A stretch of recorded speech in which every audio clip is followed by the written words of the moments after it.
Hi, my name is Anna Killebrew. I worked with two literacy learners, but only one of which I really got to know. My first reader graduated from the Read 180 program, so we'll focus on my second literacy learner. He's an average middle school student and the youngest of three siblings. He's normally very quiet and introverted, but because he isn't much of a talker, he really enjoys reading and drawing. Outside of school, he really likes reading graphic novels like Captain Underpants, Diary of a Wimpy Kid, and Dogman. He enjoys the fantasy of the novels because they can't relate to real life, and he enjoys that escape.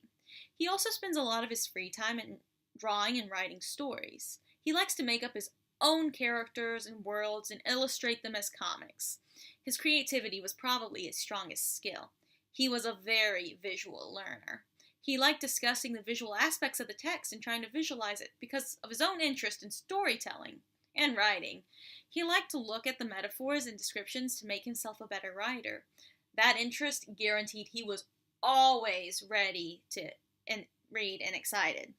So, switching gears, I learned a lot about why he prefers art and writing over other hobbies like sports and video games.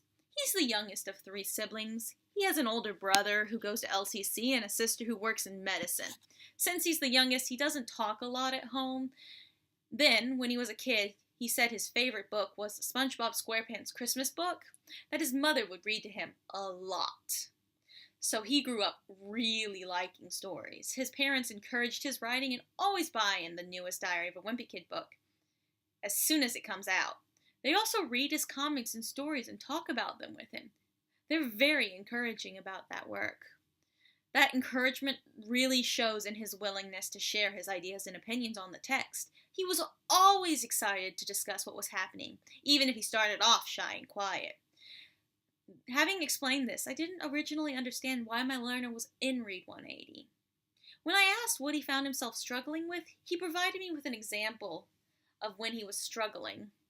Last year in history, his teacher would give the class articles to read and then take the articles away and give them a quiz. He never remembered what the teacher wanted him to learn from the text.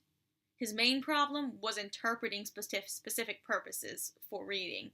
He needed to know the questions before he could focus on the material, because he always focused on the bigger picture, not the little details the teacher wanted him to know. But overall, he was an excellent learner.